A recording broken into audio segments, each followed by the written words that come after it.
Hello, this is the Rusted Brush. I'm Raf, and I'm here with Chris, my friend. Me and him both work on a lot of Mordheim campaigns. And one of the things that specifically I was told people wanted to see from me was house rules for Mordheim. And why don't you introduce yourself here, Chris? Hey, I'm Chris. I am the co-organizer of our Mordheim campaigns with Raph. The two of us actually met discussing how much we loved the Mordheim aesthetic and setting and just never really got into it enough or didn't have a gaming group. And eventually that catalyzed into the two of us doing campaigns together.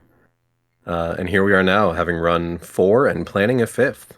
Yeah, four legit campaigns that we've run, and all of them with like around 20 to 30 people, which is a lot. I know some people think that's probably too many, but it's just because of the popularity of being in a large city, I guess that we get more people for it.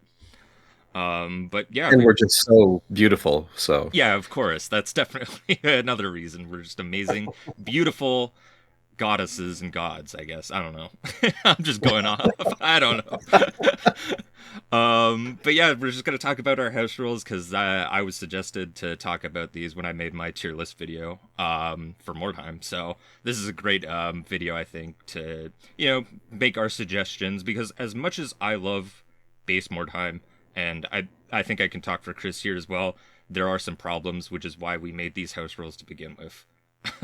Yeah, this is not meant to, no pitchforks and torches. This is not like, oh, Mordheim sucks and we had to fix it. This was just like, hey, here are some things that will make it a little smoother. And I know every time I run a game or a campaign or something, my greatest desire is I always think about it like if you were in the pub afterwards, you want to be telling cool stories. You don't want to be saying, and then my dice just disappeared. You want to be able to sit there and go like, oh, remember when I had that guy on that bridge and he took a swing and yada yada. And you never really want the rules to be the reason you lost. I think you want the situation to be. Yeah, for sure. And obviously, my big bugbear, I will say I've written a rule set or two. My big bugbear is when rules don't make logical sense. Like if you try to transport it out of the game and into the real world or the fantasy world or the sci-fi world, would this interaction work? Or would you sit there and go, what? No, that doesn't happen. So that's where these are born out of. Yeah, so let's just dive into it. So the first house rule, and I think this one is fairly common. I don't think this was only us who made this at all, but we made armor better by essentially allowing that strength 4 doesn't affect the armor modification. So heavy armor starts at 5 up, and normally strength 4 will give it a -1. So instead, we started at strength 5, giving a -1 instead. But things like black powder, with their armor modification, still will affect armor. So this was to help buff gunpowder like handguns, and to just make armor better because armor is super expensive and really not worth it in base Mordheim. Yeah, this was, to be fair, we did do our first campaign with no house rules, no mods, just to confirm, and it absolutely was the case. Why would you spend 50 gold on a set of heavy armor that quite literally half the Skaven heroes start out being able to punch down to a 6? And why would you spend 20 gold on something where those self-same Skaven will just make it non-existent? And that always felt a little itchy, where it's like, sure, it's not going to stop a shot, but it might have a chance deflecting it or reducing it down to just a mild casualty. So yeah, that definitely was picked up from various places online. Lots of folks dropped the strength modifier to strength 5 starting, and then adjusting up from there. And no one seems to have had an issue with that or thought that that made armor broken. Yeah, no, this was definitely like one of the easiest house rules we used basically. The next one we did was dual wielding. This was a very obvious one that I think needed to happen, but basically, if you're using two one-handed weapons, one of them is going to be essentially a -1 to your hit rolls. I believe is what we said, right? No, it was all of them. All of them, right? So we played this one around a little bit. We did a bunch of demo testing on this one, and I mean Raph and I did, Yeah. where even the rule book describes it as someone who uses two-hand weapons in combat is being crazy, and that wasn't reflected in the rules to the point where it kind of didn't make sense not to dual wield people unless you didn't have the gold for it. So what we decided was we played around with the idea of doing -1 weapon skill, But the problem is that doesn't swing the roll often enough and in enough situations. Yeah. So basically what we made it was, and you can read in the rules there, it's -1 to attack on all attack rolls if you decide to dual wield, but you can choose in a single round of combat to only use one weapon to not suffer the buff or the debuff. Right. To make it a thing where, like, yeah, you could get 2 attacks in a turn, or 3 or 4 or whatever, but it's going to be tougher to hit because you're trying to make both weapons land, as opposed to, I really need this hit to land. I'm going to just focus on my sword or my axe or whatever.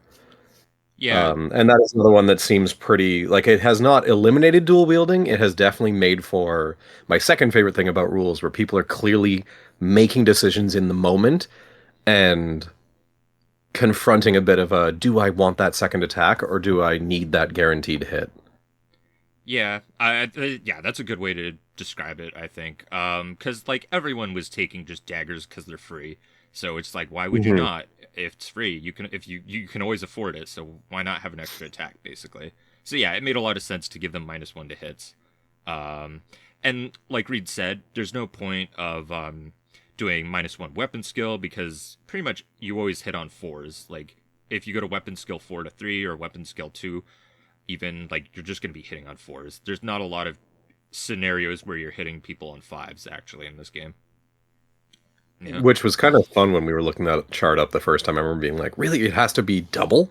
Yeah. But It doesn't happen very often. Um the next house rule we did, this one was more of a request by a lot of people in our campaigns actually. I personally never had a problem with Lucky Charms, but people are saying like they thought that you could really abuse and spam them. And we just added it just because, like, sure, you could do that. We've never found anyone doing that, really. But yeah, this was an odd one where I remember you came to me with this one, or after the second campaign, yeah, it was the I second think it was. And campaign. I went, oh, I guess, sure. I have no issue either way. It makes sense if it's supposed to be like a rare thing.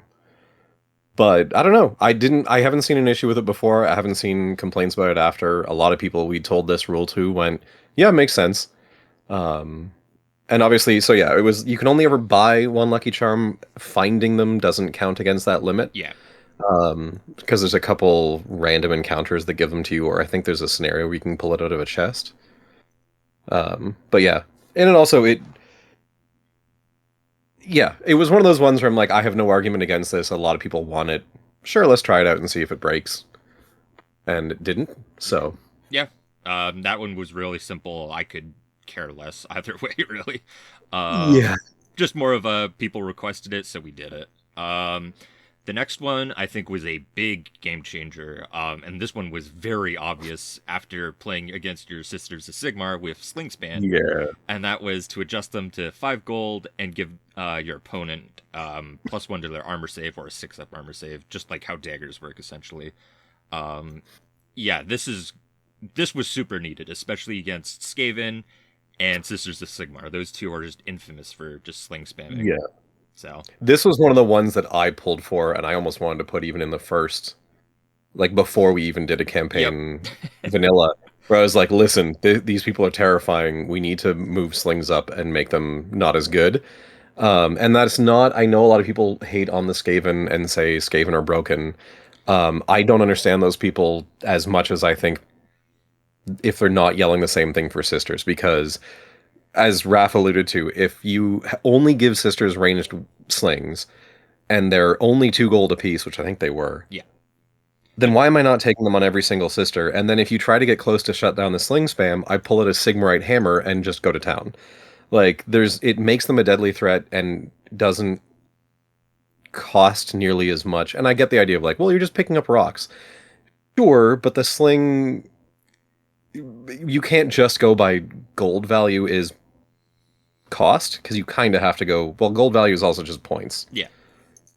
And they're just way too good for 2. And then even for 5, just straight, they're scary. Yeah, they're 18-inch range, which is longer than a short bow, because I think the short bow is 16. Yep. And you can fire twice with them. So Yeah, the fire twice is another. Interesting rule choice. Yeah, no, I really don't like the range personally. I think that's my biggest gripe currently with it. But currently, we've been okay with the realistic slings. Also, it's only really an issue I think with those two warbands. I can't remember off the top of my head like whatever warbands can sling spam. Um, I'm sure there are The, others, but like I just can't think of them. I think Amazon's also had slings as an option. That's true. Oh, you're right. I think they do, and maybe lizardmen as well. Maybe the skinks Yeah. do. Um, I'd have to go through the list. It was just it also made it really unfair for the people who only got things like short bows, where it's like, hey, you have less range, less shots, and same strength, and also they're just as good as killing someone, and they cost, I think, like half the gold. It is, yes, short bows I think are 5. So it's just like, oh, what's the point of taking this? Like yeah, some factions I think get access to bows and short bows, and that seems even more pointless at that point. So yeah, I really wish, and this is just at a certain point you're changing the game too much. I do really wish like all the ranges for the bows were just longer and that there was actually like short bow strength 3, bow strength 4, long bow strength 5, or that would be too ridiculous, but you know what I mean? Like, yeah, somewhere in that just to change them up and have them basically have their own kind of balance where you might want to pick one over the other. yeah, Yeah, I agree with you. or even make it like longbow strength 3 but long range, short bow is strength 4 but short range because it's like, I mean that doesn't entirely make sense, but whatever. Anyway, Yep. bows irk me. I don't know how to fix them though, so we've never modified them. Yeah, and there's like I would say there's even some melee weapons that could also use a little bit of change, but like again, like you just said, don't want to change the whole game. And for the most part, Yeah. we're still having fun with the current rules that we've implemented in house rules. Yeah, And if we're changing weapons, the first one would be changing out maces and hammers away from clubs. oh yeah, that's for sure. But Yeah, that's a whole different fight for a different day.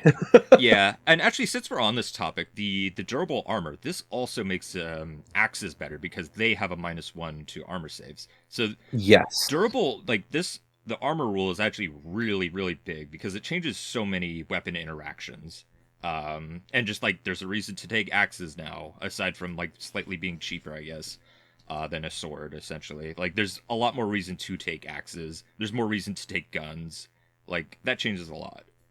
Yeah, um, that was the other reason actually why hammers were so terrifying with the sisters. And I know they're 15 gold apiece. I know they're expensive as technically as a weapon, but a strength 4 baseline model who's causing stunned on people and against undead just or what was it, undead or chaos yeah, just it's gets undead or +1 to chaos. wound. Yeah, Like there are so many undead or chaotic warbands, unless you go by the strict writing of the rules where it says like it literally needs to be the undead and the possessed. yeah, Um, which of course we didn't do. But like that makes them even a basic neophyte sister a terrifying thing to go up against. And then you give her a sling. But anyway, yeah, no. looping back around to previous rules. Yeah, for sure. And like people want to play like Chaos and Undead because, you know, they look cool. They're popular factions in general. So like yeah, of course this Especially if you convert. yeah. Yeah, it just happens. The next one, this isn't really a house rule. This is more just we use the fancy like critical optional table in the back of the book. Or like in part 3 if you're looking at Broheim. Essentially each like sort of weapon gets their own critical hit chart instead of the generic one. And I really like this more because the generic one is pretty brutal.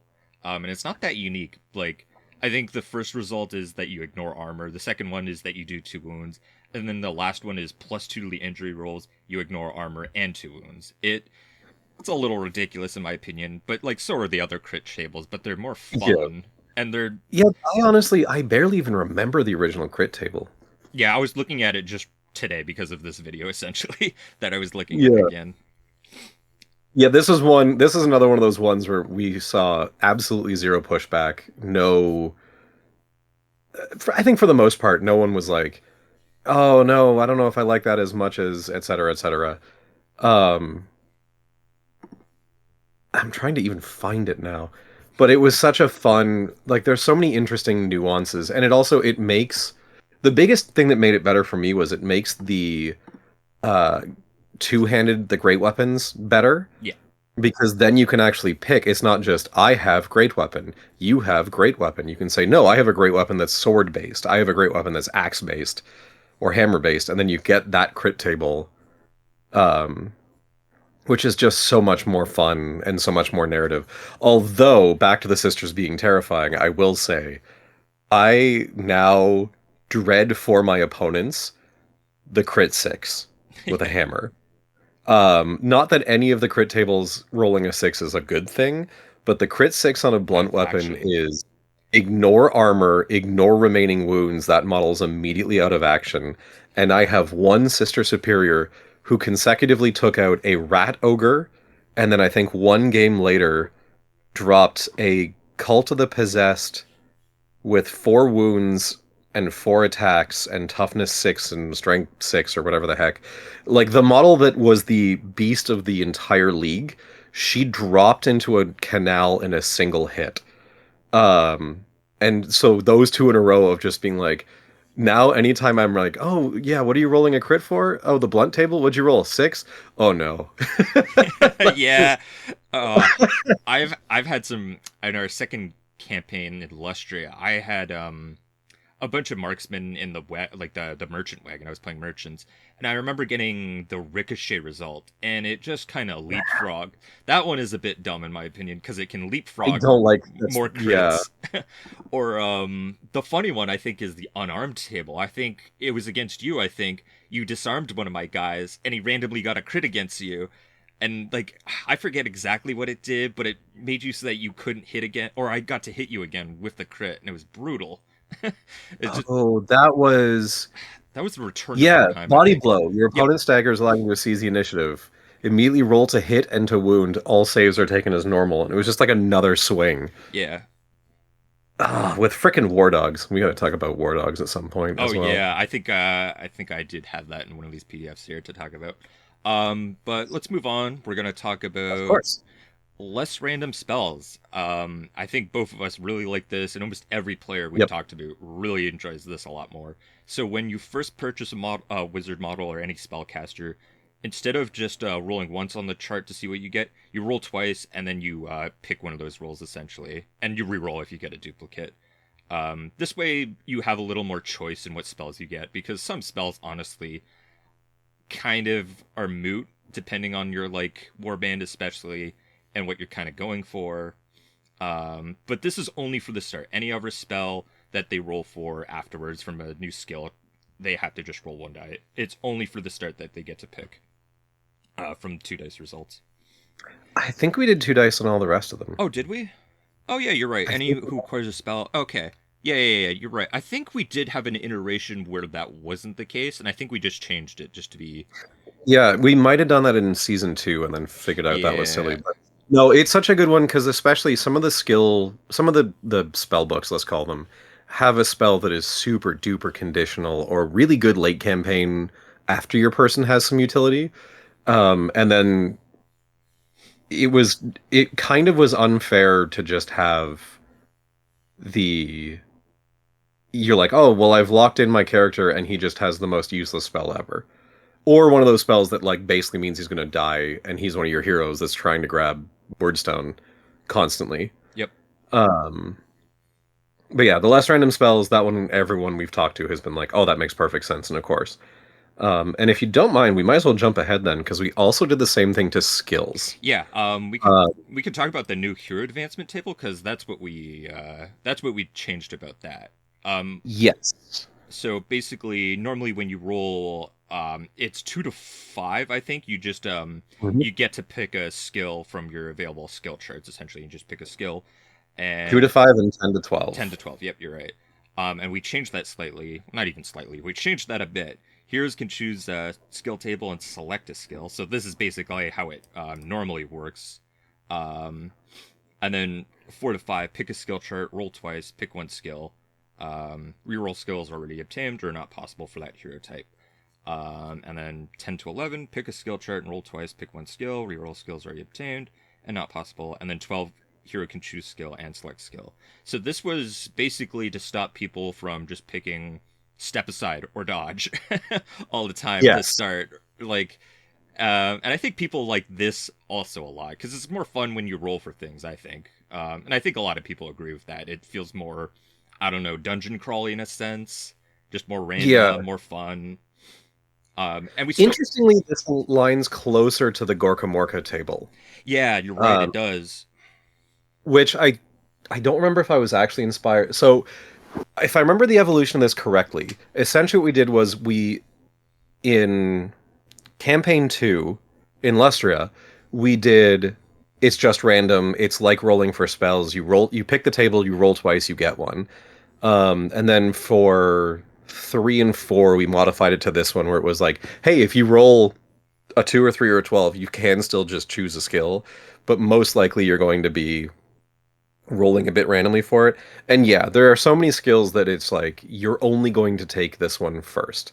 Like strongman Okay. or fearsome or as you say, step aside, dodge. Like there are skills where you're like, of course I want this. Of course this is what I'm going to choose.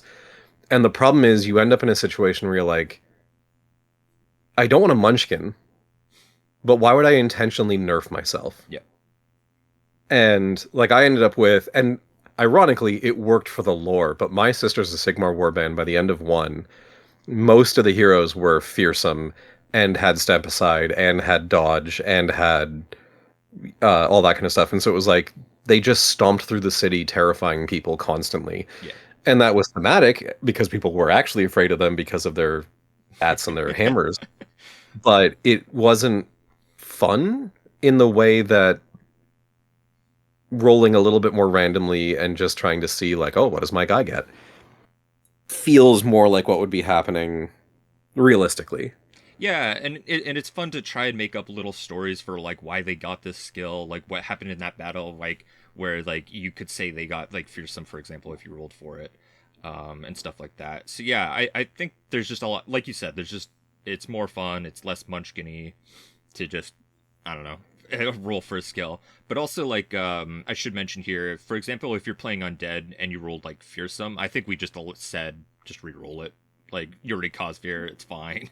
You're not. Yeah, in every with them and the spells, we were basically like, if you ever roll a die that means that you're getting the same thing twice, you re-roll. Like if it's redundant for your character, you re-roll because that's yeah, we're not gonna have people being like, he's doubly scary, or like with the spells where you're like, well, you rolled a spell you already have and this other new one, so I guess you're stuck with the new one. It's like, no, you already have that one, roll again. Have a choice of two that you haven't gotten before. Yep. Oh, and I forget. Did we? I'm looking at this. I think originally we said if you're using from your special skill chart, like for example, like if you're playing Yes. Black Orcs, you can just choose from those special skill charts. Or if you're playing Bretonnian, you can choose one of those virtues or whatever, instead of having to Yeah. roll on them. And that also gave people more reason to pick those like special skill charts instead because you get to just pick from them instead of rolling. So it's a little less RNG and they're fun. Like a lot of those special skill tables are a lot of fun. They're some are good, some aren't great, but they're more narrative and more fitting for a war band. So it's kind of disappointing when someone just like, well, this is cool, but I'd rather have strongman or resilient basically instead of this. So Yeah. yeah, And there's also we couldn't make it roll in the special tables because so many of them will say like for the leader or for a hero. that's true too. So it was Yeah, like you don't want to mess with like, okay, well my leader's rolling, so I'm rolling a D6.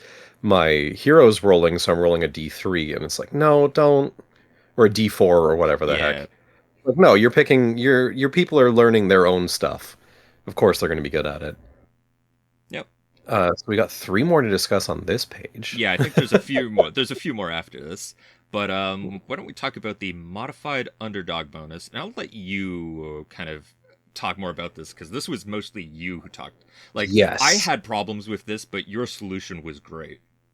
I'll take the lead actually for the next 2 because these were both my Oh yeah, yeah. insane ramblings. So the modified underdog bonus, the warband rating as default in Mordheim is a little oversimplistic to give a full story of the warband's terror.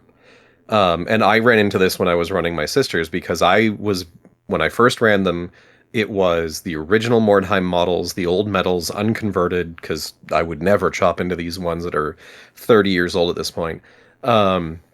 And so I very much had a very small warband that was getting heavy armor and scary weapons and like dual wielding Sigmarite warhammers and stuff like that. And the problem is the original warband rating only takes into account number of models, amount of experience, do you have any big models? And so you have, let's say, me, who's buying heavy armor on everybody and sinking 50 gold into each person, and then Raph, who has been sinking the same amount of gold, but he's been buying henchmen. And his rating goes way higher than my rating goes because he has more models. Those models are each an experience. And I just have the technically 8 models I started with. Um, I sank into the labs and came back out with this modified warband rating system that took into account total warband, like the same thing as before, the number of models, the number of large models, the amount of experience, but it also accounted for total gold expenditure on either weapons, war gear, etc. Um, with those numbers ballooning massively, we also had to go back and modify the underdog bonus to make sure that people who were uh, suffering in our campaign were actually getting benefits for it. And eventually this led to the return to Mordheim, where I intentionally brought back my sisters that were so horrifying and like beasts of the table that people were debating whether they wanted to play against me. Yeah. With the intent of like, hey, yes, they're big, yes, they're terrifying, but your characters are going to be earning like 3 experience per model just for fighting me. And so this rating was based on really trying to pull together, using previous data from our first and second campaign, what was our highest and lowest warband? What did happen in the split of, quite frankly, like me in the first campaign, top dog, scariest warband versus Elliot, who suffered a lot of late stage casualties and ended up with this like poor, unfortunate little braggart band. And then the second campaign where I suffered because none of my Amazons could hit a single model with archery right when I decided to be archery with everyone, which was really smart of me. So that was the modified underdog bonus. It helped people. It partly dealt with the warband rating problems we were experiencing, but it also allowed us to really motivate players to go, you know what? I have my assigned game with someone who's paired sort of in the same rating zone, but I really want to level up this character, so I'm going to challenge the top dog. And if I lose, so be it. But if I win, oh my god, I'm going to have like a new level on everybody. And it also gave us that kind of that Mordheim-y feel of sometimes you walk around the corner and there's just a warband there that you're like, run, run as fast as we can. But you chose it. And then the second one, the Weirdstone Gold chart. I was so frustrated looking at the Weirdstone Gold chart because there was absolutely, again, if you have a Munchkin-y mind at all, there is a number of Weirdstone to sell and not sell above, because then you're just not getting the right return on investment. This chart it came to me in like a break while I was at work, where I said, you know what? What I'm going to do is I'm going to mostly not touch 1 to 4, and then whatever that scale shows is how it continues up until 8+. So it drops off, but it drops off in a far more sane way. And I don't know without having an actual side-by-side how to do the numbers, but it's like, it was 1 is 45, 2 is 70, so you're getting 15 gold for that extra one. Or, 25 gold for that extra one. Yep. Then 70-90 is only 20 gold, and then 90 to 110 was only 20 gold. And then for some explicable reason on the original chart, I think going from 4 to 5 was like 115. Like, you only got 5 extra gold for that last jump. Let me call it up now. Yeah, sorry. I don't have it up here, but... No, I can pull it pretty quick, and, it's in the default rules, so everyone can have it wherever they want. Yeah, you can find it pretty easily on Broheim. It was 120. 120. The jump from 4 to 5 is only 10 gold. But then the jump from 5 to 6? Sorry. And then from 5 to 6 was 110 to 120. And then the jump from 6 to 7 was back up to 25 again. And so it was this weird, like, what is the hiccup with these Weirdstone traders where they just really, really hate that 4, 5, 6 jump. What is the problem right there? And so this was like the top and bottom still feel the same ish. You actually technically get more gold overall at 7, but the arc feels more linear, which motivates people who do get more wordstone to actually use it and not just kind of hoard it for a round or two and then like sell it off in a rainy day. Yep. Which just it was easier. The math was better. It still penalizes people who have massive warbands. It still advantages people who have. I mean, God, I've never seen a 1 to 3 warband, but I don't and think. I hope I never, Yeah, I don't knock think. on wood, I never do. Uh, yeah. Actually, that kind of brings me up to another house rule we kind of did was we allowed one restart where you can just go back to your 500 gold, Mm. and just start basically your warband fresh. Like you lose all the experience or whatever you earned, and you can just start fresh. And I think we did that once per campaign. I think, right? I'm not crazy.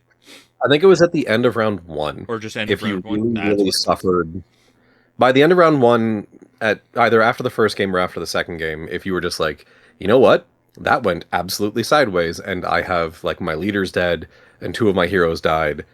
I'm never gonna win. I'm just gonna reset from 0.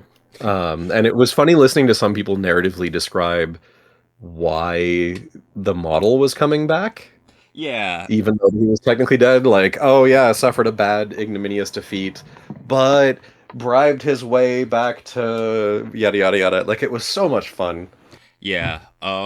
Just thinking about this is like in our Bretonia specific campaign, we had a campaign where all of us played knights.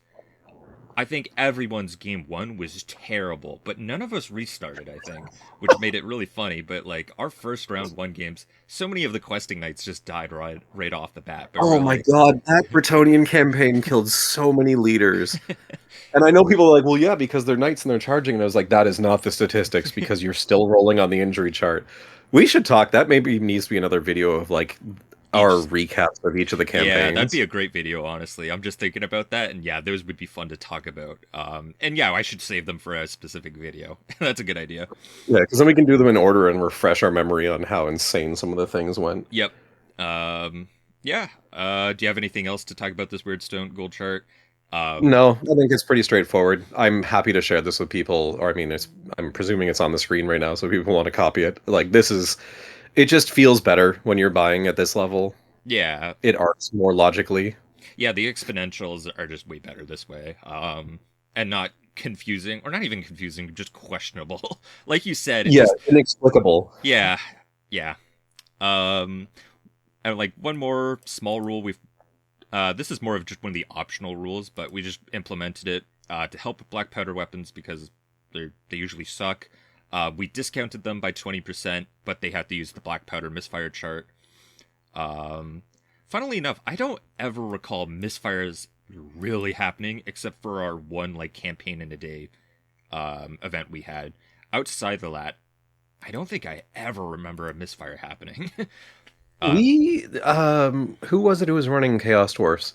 He had a oh, couple that's black right. powders. Okay, yeah, that's true. But no, there was, to be fair, there's a reason. So we did do the Mordheim in a Day campaign, and one of the guys who was running human mercenaries, I think, Marion or dwarfs? Burgers. Marion Burgers, I Marion think. Burgers.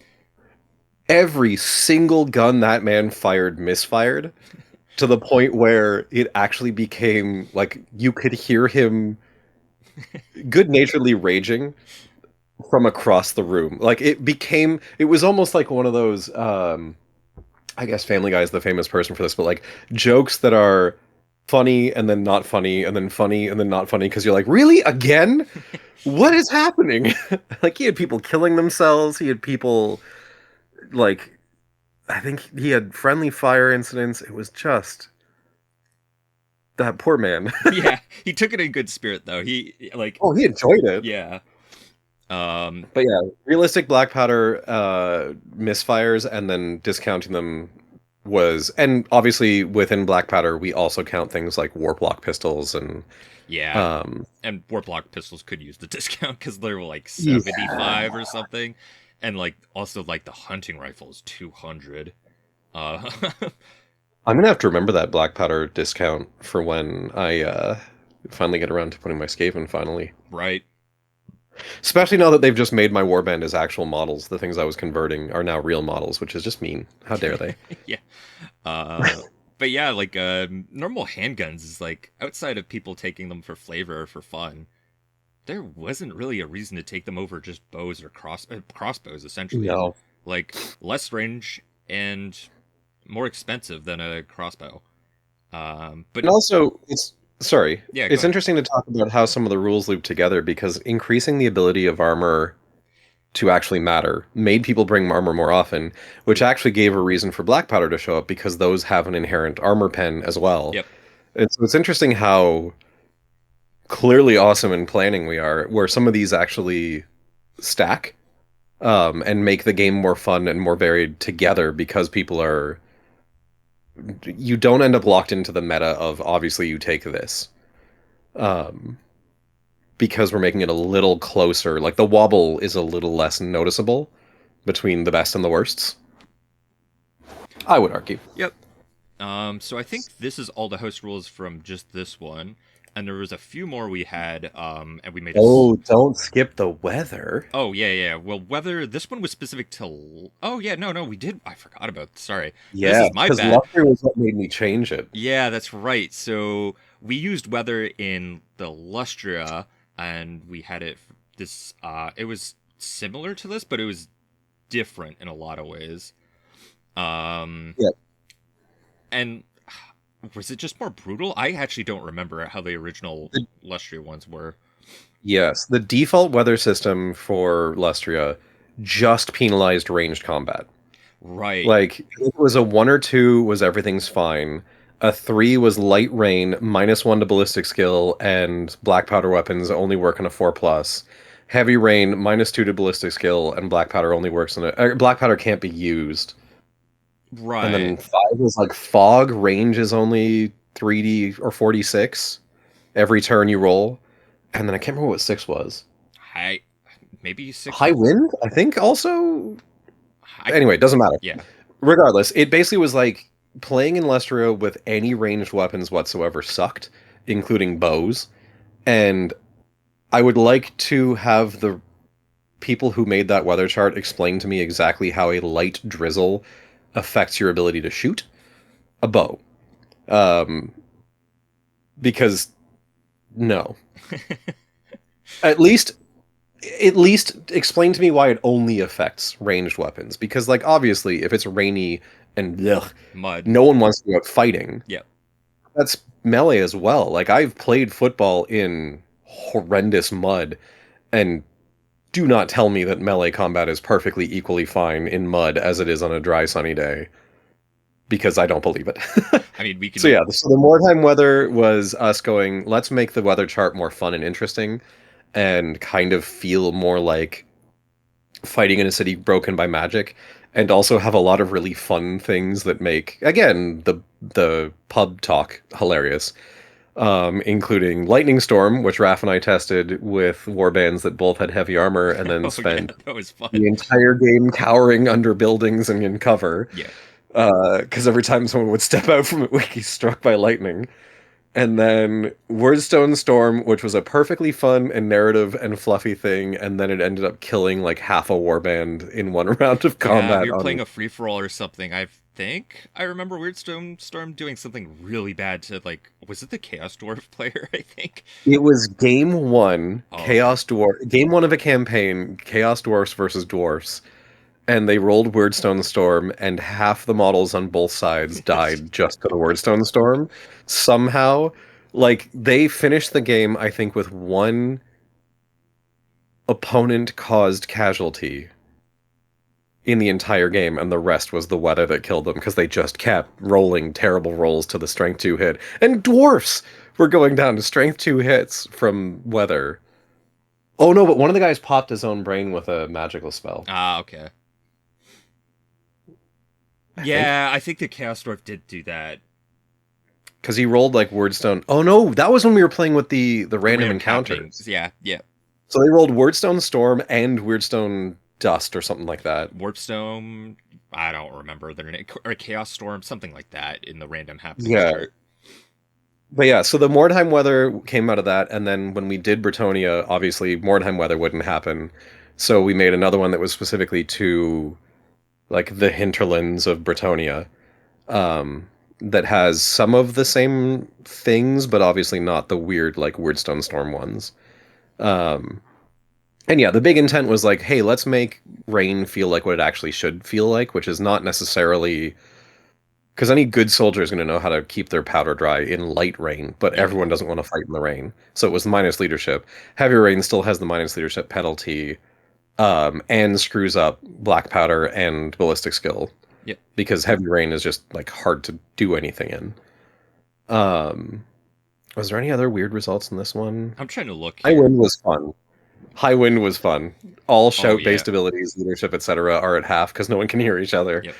And then ballistic skill and charging are suck because you might not be able to get a good hit off. Yeah. Um, Yeah. oh, and then clear and sunny. Oh, I forgot. Yeah, this kept coming up for me in our Bretonia campaign. Actually, I remember. Really? Yeah. Well, then you talk about it because I wrote it in and then never experienced it. Um, I remember so far. All spoilers for another video, but essentially in the Bretonia campaign, I took a lot of longbowmen, and they were really scary. like Yeah, they can be. like they Yeah. were just kind of just generic like bowmen from Bretonia, like normally hitting on like fours and fives or whatever, but like just making them easier to shoot. I killed a lot of knights with Oh them. no. Yeah. Um, so this came up kind of often and was it just felt good. Honestly, with nobody else taking as many longbows at the time at the start of campaign as I did. Um, that was good. That felt good. So you were totally not cheesing your rolls, huh? No, no, definitely not. No, it wasn't anything like that. And I did feel bad for my first opponent because it was a longbowman who just shot his questing knight, got a crit, and killed him. Oh um, yeah, I remember you talking about that. I felt so bad for him because it was death for that guy as well in the serious injury table afterwards. I did feel bad, but he had a good time. He was a good sport.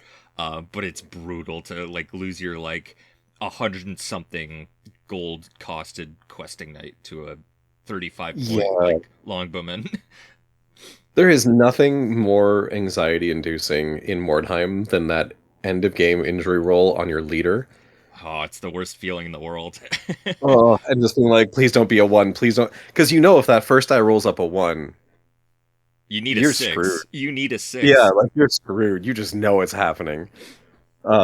Anyway, sorry. So you said you wanted to go through season three stuff. This is the return. Yeah, because I think there was a few rules also from the host rules here. Oh, here was our okay, that's the same weather chart. Oh, the tavern we have to discuss, Yeah, the and then I want to tavern. discuss my cardinal rule, which I don't know how much you want to go into why this rule happened, but I wanted to save that rule specifically for last, but there's I want to talk about okay. tavern and then our rules we didn't put down in either of these PDFs, but we'll go after the tavern.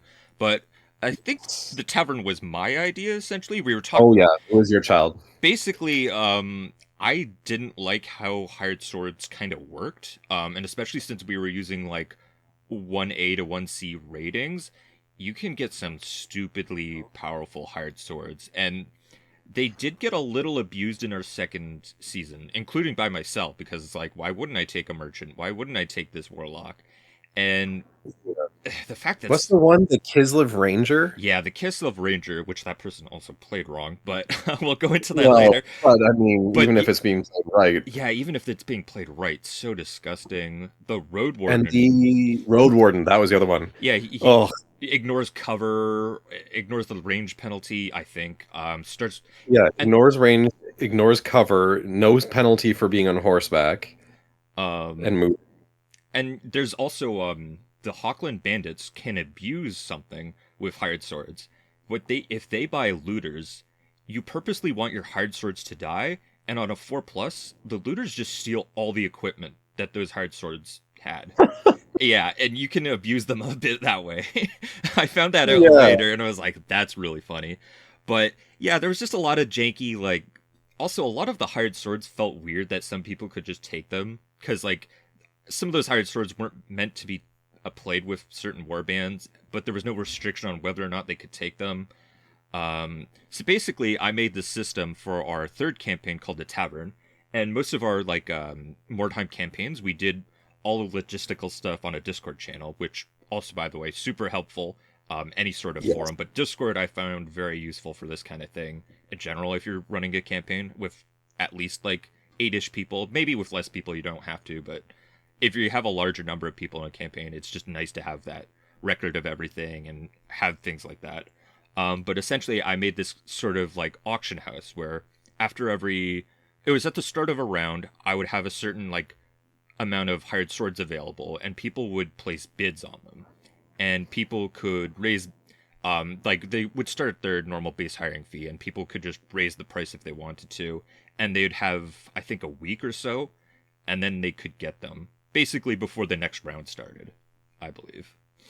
Um, Yeah, and it was really fun because it meant we could choose.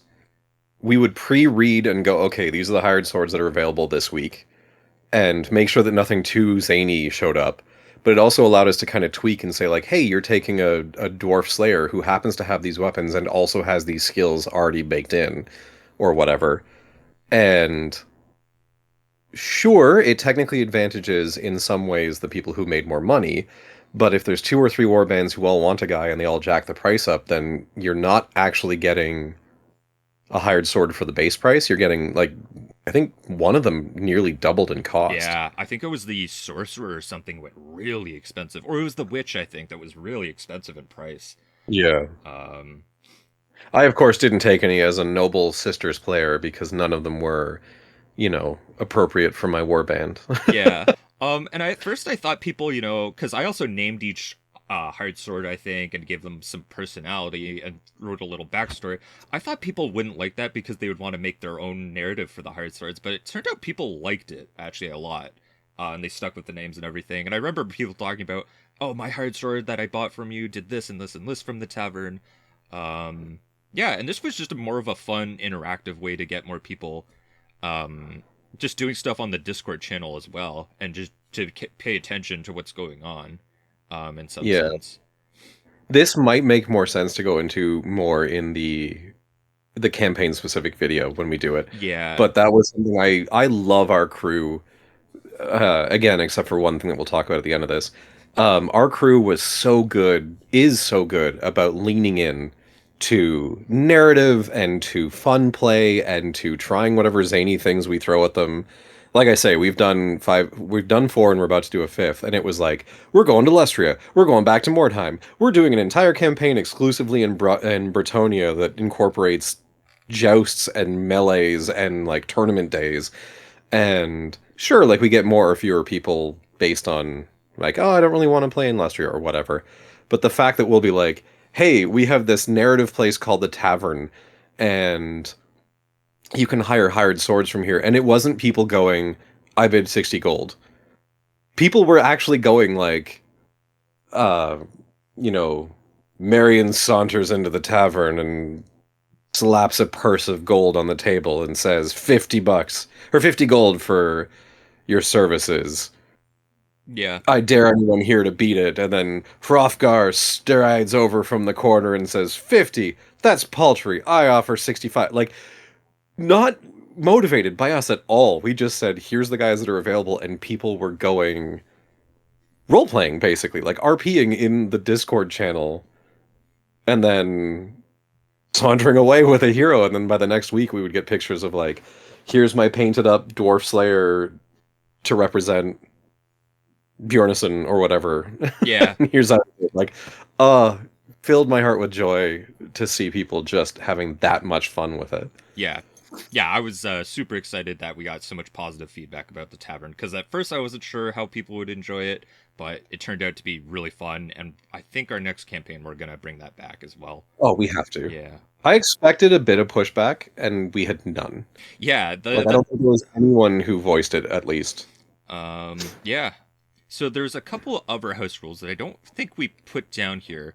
It was the war dogs, I think, was the first one we wanted to talk about. Yeah. And you were the one that pointed this out to me, I think, at first, and that was that they count as equipment in the trade post thing. which Yeah, war dogs sit in a really ugly spot because you buy them from the shop like equipment. They're assigned to a model like equipment. They count sometimes as a model for the purposes of like they exist in this weird quantum state of like, do they give experience like a model does? Do they don't level up, we know that. They don't get experience. But they were they fit odd. And then the other thing is, sure, they had a gold cost, but there wasn't a limit on them. And so you could have, I know they replace a warrior, you're technically still capped at your total number of warriors for that purpose. But I was sitting there going, like, they are scary models for 26 gold, and you can just have so many of them, yeah. depending on the warband rating, the warband you pick.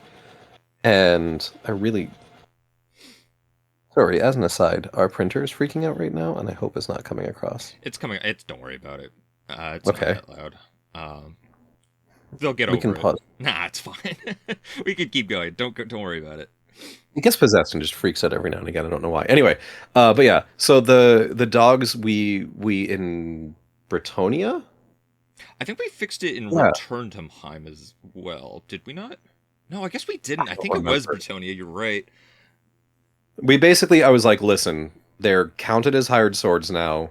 They are 0 to 3, so they get around the normal hired sword limit one, and they just count as models. Like it's clear they have a stat line. Here's the rules. It's clean. You don't have to worry about trying to buy them from the shop. It kind of pushed them into. And interestingly, it's something that Infinity had to do as well. I know, a completely different game, but they had a couple model type adjacent things that did or didn't take up troop slots and did or didn't count as models, and then eventually they just went, no, it counts as this. This is what they are.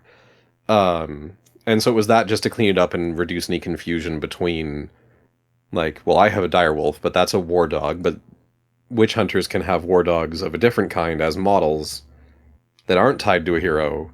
And also, if a hero dies, why does the dog go away? Kind of thing. Because technically, a hero's equipment is lost when they die. Um, so yeah, it made them so much cleaner. We made them models. We made them 0 to 3 limit. Um, also to stop dog spam Yeah. because they're very scary if you dog spam. Yeah, they're strength 4. Are they weapon skill 4 also? They're like range 9. I think they're only. I think the direwolves are the ones that are strength 4. Let me quickly grab. Oh, you're right. Direwolves are like on the charge. They're either +1 strength or +1 attack or something like that. But it's the fact that It's they have so so much annoying. movement, and they're so cheap for their movement cost. Yeah, so much movement. They're so cheap for their cost. They add a very scary ability, Yeah. um, or flexibility. Let's say, like I ended up having one with my sisters and used the lovely models from Dungeons and Doggies to represent one in like plate mail, like a sister of battle or sister of Sigmar. But they exist in a weird spot. They don't feel right.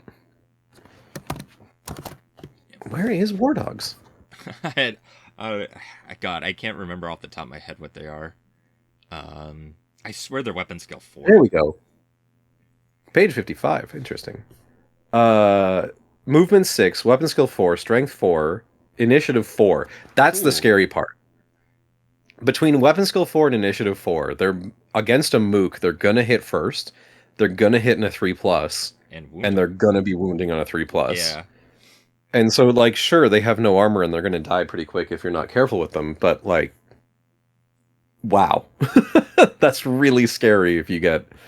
And they're only like I think it's like 26 gold plus a bit. Like they're not as expensive as you would think for something that does that. 25 plus 2d6. So anywhere from 27 to 37 gold. 37? Yeah. 27? Yeah. And if you have like 2 good games at the start, basically, where you have a good amount of gold, that's really easy to start really stacking the amount Yeah. of dogs you could have. Um, And they're so good as a ride along character because you can have them yeet across the table and slam into something that's already fighting somebody, and then they knock them down, and then your hero takes them out and gets the experience for it. yeah. Like, my god, my pup did so much damage to people during that. Yeah. return campaign. Yeah, we'll save that because I remember getting annoyed at your stupid dog. Yeah, we'll save that for that video. Listen, if you didn't keep playing Chaos and Undead, you wouldn't find the sisters nearly so terrifying. That's so true. Yeah, you know what? We'll save my thoughts about that for another Uh-huh. video about Yeah, that. we'll refresh. That'll be a beer end game. Yep. But basically, I think next we're gonna talk about the unfortunate kind of clarifications that we needed to make, I believe. And then end on the high note of the custom objectives. Oh yeah, that's right. I forgot about the custom objectives as well. And we can Yeah. talk about like stuff like the wagons and horses quickly as well. Stuff that we're currently working on house ruling. Yeah. We can briefly discuss that. So the unfortunate clarifications, I don't know how much we're going to go. I'm not obviously not going to name names.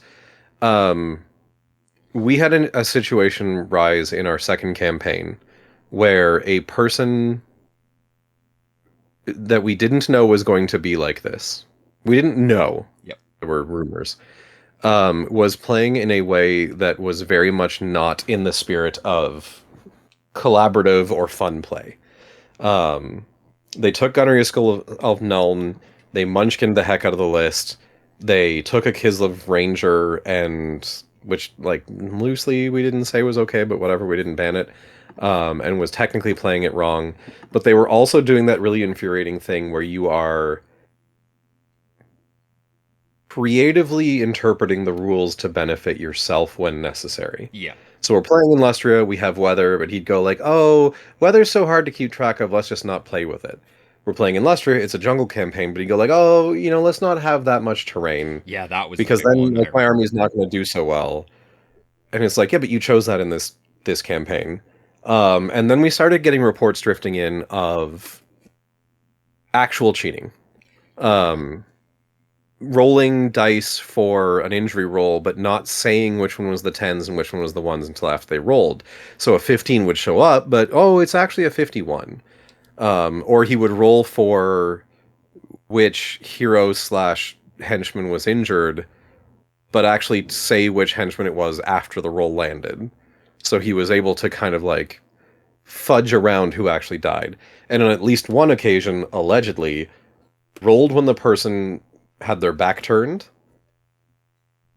so that very critically importantly, if this person dies, roll did come up a miraculous recovery when his opponent wasn't looking. And obviously, Raph and I discussed and debated for quite a while because you never want to be the mean campaign runner who has to tell someone that they're not welcome anymore. Yeah. And so we struggled for quite some time over what were we going to do, how are we going to address this, how are we going to talk to this person, how are we going to deal with it. And eventually I remember we were having this discussion and I just looked at Raph and I said, listen, how much is it worth it for us to have one person not feel bad if it makes 24 people feel bad? Yep. Because that was like our gaming group at that point was 24 active players. And I eventually just said, listen, if we have to cut one person loose to not have everyone else just have that game where they're like, oh God, I'm paired against this person. Nolan guy. And not even like, oh, I'm paired against the really scary warband, but like, I'm going to have a garbage game because this guy's going to munchkin and be toxic. Yeah. And he was never like really, really toxic, but it was just aggravating. It's like this almost I think the phrase or term is like positive toxic, basically, where he comes off as jovial and nice and everything, but when it comes down to playing, he's just so munchkinny, basically. Yeah, just to be nice. Yeah. And so where that came up is after that happened, and as you can see, this is Return to Mordheim, our third campaign. Yeah. I basically unilaterally said this is going in and then showed it to Raph and he's like, yeah, I have no problem. I don't like the baseball thing of 3 strikes and you're out for this kind of metaphor because that to the wrong kind of person says, well, I've got 2 outs chances to be messy. I used to be a soccer ref in my youth for the like kid leagues. I much prefer the soccer method, which is yellow cards, a warning. 2 yellow cards is a red card. Red card can still happen immediately. I'm a little looser than soccer with my implementation of this, where basically the way we said it was if we catch you doing something that is out of the spirit of the game or hurtful to the enjoyment of everybody, we're going to warn you. If we have to warn you about the same thing again, you're just gone. Like, I'm not going to tell you twice to not cheat. But also, if we have to, we're going to just red card you right off. If we find you being toxic enough and we have a credible report of it and it's not just a he said, she said, we're not waiting. We're not giving you another chance. You're just gone. Luckily, we removed the person who was the cause of this rule, and we have never even, that I'm aware of, had to even yellow card someone since. No. It's been And that's very. not even like, oh, we're being careful about not yellow carding. Like, we removed this person, and everyone since has just been, as I said in just before, like so much fun and so good and so game for anything we throw down. Um, but I hate to say it because we want to have this there, and I highly recommend to anyone who does start their own campaign have something like this in here as like a player contract. Just a heads up, if you're toxic, you might get removed. You're being warned now that this is coming down the line. Don't be mad when it happens. Like, don't have to try to scramble to backfill and go, oh, turns out we're actually going to cancel toxic play, because then they're going to go, well, but it wasn't beforehand said that we.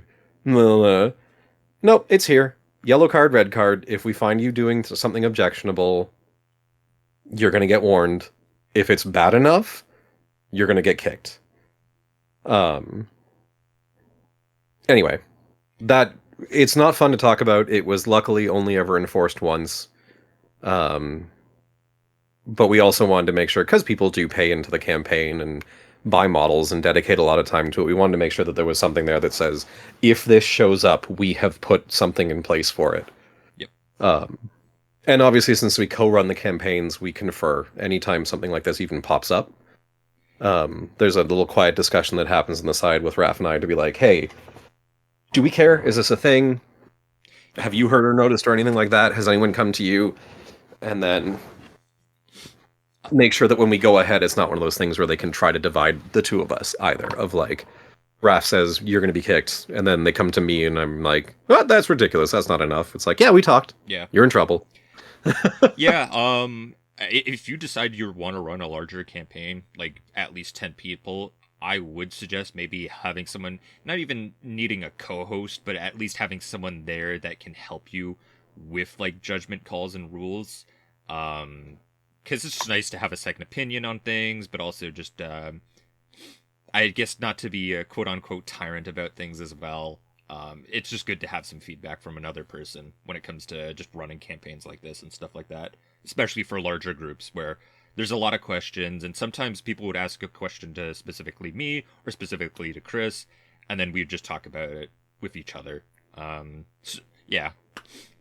Yeah. I also think another hidden benefit of having co-runners is if you are playing in your own campaign, it is really good to have a second opinion for things that affect you. Yeah. So we would have situations where, let's say, I'd be playing someone, and a corner case rule came up where, in good faith, both of us had a different way that we thought it should go. If I'm the only person running the campaign, and I say, well, my campaign is going this way, that's going to cause discord. That's going to cause bad feelings. But if I can say, you know what? This is a rule that affects my game right now. I'm tossing this to Raph to make this judgment call.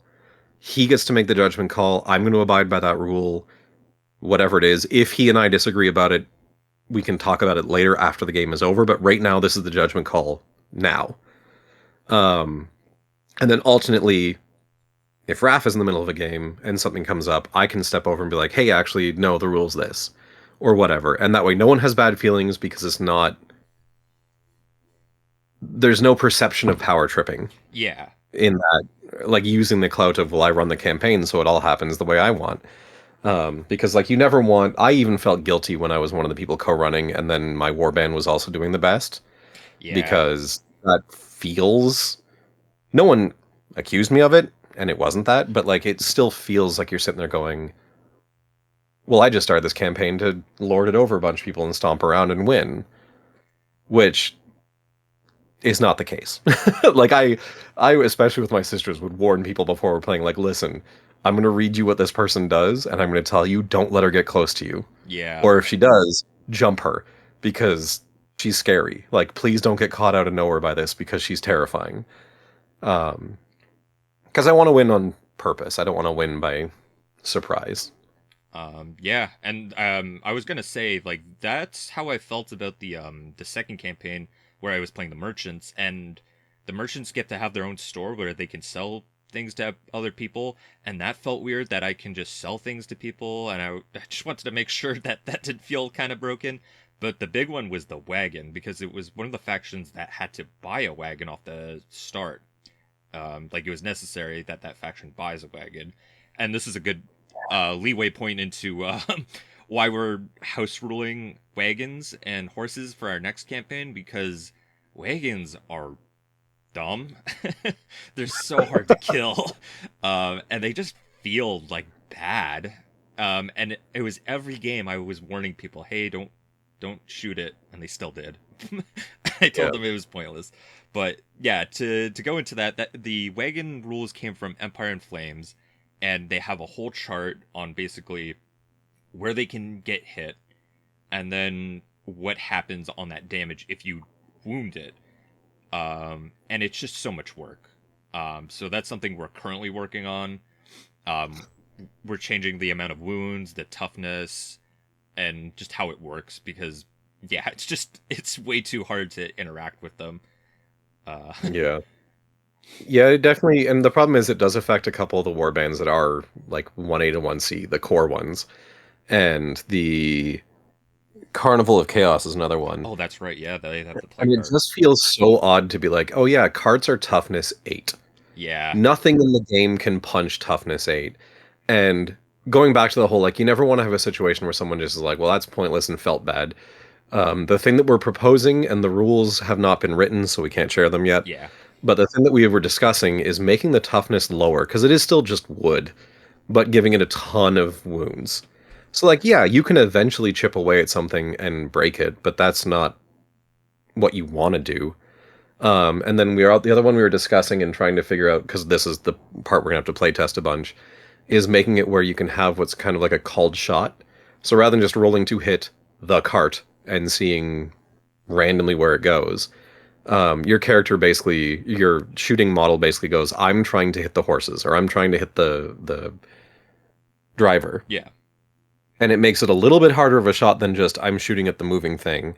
But that way you're not having that situation where your strength 3 bow hits the toughness 8 wagon or toughness 6 wheel and does no wounds. Because it just thuds into the side and sticks out of it. It's like, no, I'm aiming for the thing that matters. And let's be honest, a guy sitting on the front of a wheeled carriage rolling at me, if I'm a halfway decent archer, I'm putting a shot into him. Yeah. It's not going to be like, just aim at the moving mass. So that's one of the ones we're toying with, because again, we don't want to have things where people feel bad, but that is still... The TARP is still on those rules, let's say. Yeah. We're going to see where they actually end up. Mounted, I don't think we have a... We're discussing that one still. I think we're just going to use probably the optional rules from the original book, I think, with some modification. But we've done the Empire in Flames one, and I think a lot of people said they didn't enjoy it. I think that was... It was so messy. Yeah. And it caused just so much death.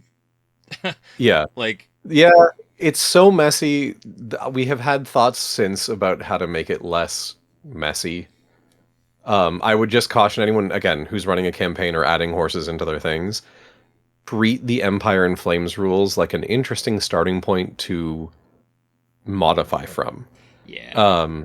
Because it just makes everything more deadly in a way that I don't think also lines up to actual horse combat, like mounted combat from back in the day. Nope. I won't go into what we discussed maybe doing because we kind of bounced around on it. Yeah. But we definitely got to the end of that campaign and went, oh, that's getting modified to heck the next time we play this. Because, yeah, it was unfortunate because, like, a lot of people were dedicated to taking their horses because they painted up the models and this is a Bretonnian jousting thing. But again, if you look at the rules, you're like, I'm just going to dismount and fight on foot. Like, why would I be on a horse right now? Yeah, you get more movement, but that just gets me closer to dying faster. Yeah, I So remember some people just treating them like transports, basically, where you drive somewhere and then afterwards you dismount off of it and then just start attacking people. And that's I just, hadn't thought of it that way, but yeah. yeah, it was just something I was thinking about. I was reminiscing with a friend who played in that campaign, and I was like, yeah, kind of reminds me of like more of a transport in like Bolt Action or something, where you just you get out off the Yeah. horse and just start fighting. Which that's not how you fight mounted combat. Um, yeah, there's so much things I like about Empire in Flames, but there needs to be some modifications there. But it's a really cool Yeah. campaign system, and I think that's what we're going for next campaign. I think we're doing Empire in Flames essentially. Yeah, I've got to get to writing that document. Yeah. I just had timing. Yep. Um. But we'll see. Anyway, so the final one, to not end on a downer note, the campaign objectives, this is another one Oh right. I pushed for, and Raph did not push back. Like, this was, I think, one of our first discussions about Mordheim ever, about doing it as a campaign, which was, I highly recommend to anyone running a campaign, make objectives that aren't just who won the most. There's too much munchkin-y stuff by accident or on purpose, and there's too many things that are just creatively unbalanced. Like in the sense of Blood Bowl, like, just they're not fair. It's fine. But something else that pushes people towards having a fun campaign and an interesting campaign is the custom objectives we cooked up, which, rather than at the end of it giving the biggest prize or any prize to the person who like won the most necessarily, we have this beautiful, sometimes rotating cluster of campaign objectives. The first one, they all have names themed around the Yeah. campaign. So Return to Mordheim has Return to Mordheim ones. Something to prove, the warband with the most victories. Literally, did you win? And we track that on a Google sheet, which I also highly recommend we'll go into when we start doing campaign related Yeah. stuff. But literally, did you win the most? You try hard. I will say lovingly. And all these prizes we did really fun, like Prizes like tchotchke, like coins and stuff like that. yeah. Which again we'll go into when we get to Lustria, because Lustria had some fun Yeah. ones. That was a lot of fun. I nerded out when I did those ones. The professional, highest adjusted warband rating, using my modified warband rating, who was just the most rich, basically. And I think for the professional, we also counted unspent wordstone, but don't hold me to that. I think we did. Yeah. The butcher was so much fun. There were people tracking in the last two rounds who was close. Yeah. There was starting to be heated rivalries between people. Challenges were being issued, because short version is, each round we would assign one opponent to each person, and then we said you could do one other game that counts, but you can choose whoever you want. And so often, like I say, we would match people with relatively equal warband ratings for the given game, but then, especially in rounds 4 and 5, people were like, I'm coming for you. I want to take out that guy with the most kills. Yeah. And I think the first campaign we did with this rule That possessed. was the possessed that I knocked off a Yeah. cliff. He didn't die though. Nicknamed, he didn't die. He lost an arm though. Yep. His nickname was Huggy, Yeah. because he was converted with, I think, 6 total arms and 2 legs, and it Yeah, was just terrifying. Awesome model. Oh, it was gorgeous. The Unlucky, the next one, the warband who suffers the most deaths. Henchmen, heroes, hired swords, war gear, creatures, which, again, after this got modified to just not mattering. The Unlucky is really funny. It is good for a campaign purpose because the person who goes through it and just has the worst time still gets something out of it. Yeah.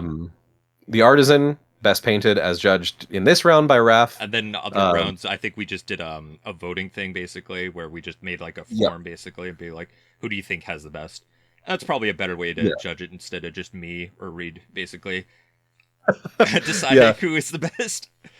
Yeah, you may or may not know, if you're a watcher of Raph's YouTube channel, that he has a very particular aesthetic. Yeah. My aesthetic is almost diametrically opposed to that, where I like I like to call it a realist painting style, where mud will be where mud needs to be, but otherwise it'll be clean. The two of us routinely razz each other over each other's paint schemes being terrible. Um, The one but thing the we fun part about the artisan, sorry, the one thing we both agree on though is that non-metallic metal doesn't look good. At least that like is a fight I will neither agree nor disagree to in without a 28 lot of millimeter context. scale. Yeah. Let me just phrase it that way. Don't come for me. Don't come for me, non-metallic metal fans of the internet. I will debate you on my own time. But yeah, the artisan, it's a really good one as well. I wish there was an easier way to divvy up the artisan from best painted and best converted, because Yeah, we do that's also true. have some people who do incredibly beautiful conversions, but aren't necessarily skilled painters. Or the best of the painted. Like there's better painted Yeah, or more skilled painters essentially. which we still have time to add into the next campaign. We might have to do that. That's true. Well, the other reason basically we don't have more is because I guess it that means more rewards going to more people essentially, or more prizes basically. Yeah, But we can I just will say, yeah, I don't know. but that's a fun one. Yeah, I'm kind of with you on that. To be fair, yeah, I would drop another one for that. Like something to prove could go away for best converted. yeah, that's Because the true. person who won the most won the most. And Who that's cares? that's gonna be the professional anyways. They're the one who's probably winning, Yeah. anyways. So yeah, We did do, it wasn't in return, but we did do a special objective in the first round, I think, which was um the person who hoards the most wordstone without spending it, oh, that's which right. was really fun. Because it's technically a random roll, but it is like, hey, ride or die? Do you think you can hold it with this crew that you currently have without spending a ton of money and buffing it up? And that one was fun just for seeing people playing that game of like hoarding versus spending. Last one on here, there was an unlucky version which we didn't ever really make work right, and I still think should be done, which was the single hero who suffers the most injuries without dying or retiring, which was really fun to see people Try. being like, so my guy just rolled multiple injuries. Does it count if I roll full recovery on the multiple injuries? And we're like, nope. It has to be permanent lingering, He's gonna be like blind in one missing eye, eye, missing smashed leg. arm, nervous condition. Yeah. Um. And I can't remember if it was Elliot who won that one, but there were some ridiculous, like tragic cases by the end of it. Yeah, where the guy should have just been killed or sold off or something, but they kept him around just for that. Yeah, let him go home and rest, man. Yeah. And then the last one, the champion. This one was very specific to return. Yeah. We'll go into this one more when we do the campaign videos. Recaps. But effectively, we did a series of challenge warbands because some people's warbands were getting really busted. And also, Raph was not really in a available free time space to just Yeah. be part of the campaign. So we cooked up a trio of like, oh my dear God, warbands Yeah, they're down with here. Yeah, we had like an undead yeah, the one. Undead, the Men of Mud, and the Veterans of Solent. Yeah, the Black Rose. Um, Truly terrifying warbands with like really scary skills and abilities and whatnot, and also a mandatory scenario you have to play if you're going to face them. And the gist was basically if you go after them, you get like double experience, crazy benefit, gold and items and whatnot. Um, for people who wanted something like a bit more of a challenge, and also to give Raph some opportunity to play every Yeah. now and again. And so we had an award for people who chose to challenge one of the challenge warbands um, the most and win. And I think it was close until the last round. Yeah, I think it was you and one other person who tied, I think, at 2 wins or something. Or almost everybody got a draw against them or a loss against them. I think it was me and someone else who had 2 wins, and then I pulled ahead in the last round or Yeah. something like Oh, it was the Tomb King player, I think, because his I'll save my my ramblings. I was about to go off on a rant about it, but you know what? That's better for the video specifically or for Return to Mordheim campaign, that. recapping Yeah, that. might be. Yeah. Yeah, Uh, it was so much fun. This was Raph and I just cooking up warbands that were monsters. and they were fun. Oh yeah. My sister should have been a challenge warband, and certainly were by the end of 3. Yeah. Um, yeah, that's true. But again, we had to save it for another video. I would love to talk That's more what. about this, but like that's better for content for like a recap video and not like a house rolling video, unfortunately. Yeah, and we've been going for some time now. Yeah, hour 20 minutes. Do you have any closing thoughts basically? I don't know. I would say the house rules we kind of honed down to. We never really wanted to modify anything too extremely. Because you never want to yuck someone's yum, as the old phrase goes. Like you don't want to just go, "I don't like this, so it's gone." Um, so what I would say is, if you are contemplating putting in some of the house rules, we distilled this doc down to the pure house rules, and we now just leave copies of them in the store for the reason that we know these ones work, we know these ones aren't edge case. Um, and I think what I find a lot of the time when people discuss what is broken in Mordheim Online, what they're discussing is this happened to me and I didn't like it. Yeah, confirmation bias, basically. Or they're talking about like a one-off game or a short campaign or something like that. These are ones that seem to have not creaked over the times that we've played with them, and still allow people to do the things they want to do fun. Like Skaven spam is still a possibility, but it's not going to wreck the table. Heavy armor is now useful, but it doesn't mean that everyone's walking around in solid plate. Yep. And that's the one is you always want to have that moment of like, I want to modify this rule. Why? And what is the least egregious way to modify it and still have it do what we want to do? Because at the end of the day, like you want people to be playing their own things, and you want people to be playing. Like we'll talk about it, but we agonized over doing Bretonnia at all because we're like, man, we're limiting people's choice. And this wasn't about limiting people's choice. This was about making sure that people could do what they wanted to do and didn't feel bad. Yep. So, yeah. And a lot of these we from other folks. And I would say if anyone wants a link to these rules, we can host them somewhere. Yeah. Like these. I can maybe put some link or something in the YouTube description for this video or something for these. That could work, I guess. Yeah, I have no like proprietary desire to hold these away from anybody. Yeah. And yeah, like I hope this video is useful for people looking to start a campaign, or mostly people trying to run a campaign, basically. I hope this video is useful for them, because that's what this matters more for. People who are veterans, this video is less likely to be that important for them. It could be interesting or something for them, but this is mostly for newer people or people just learning or like starting their campaign, basically. These are good suggestions, I would suggest. Yeah. Redundant sentence. Yeah. Yeah. But yeah, thanks for joining me talking about this, because I don't think I could have talked as well as you did about like the underdog bonus or the gold chart, especially. And I'll probably have you back on for the tier list videos for 1B and 1C. Oh, and recap videos for campaigns as well. Of course. Yeah. Those ones I want to put on. Yeah, those will be fun and very long. Yes. Maybe we'll start with planning one each and then see how that goes. Yeah. Yep.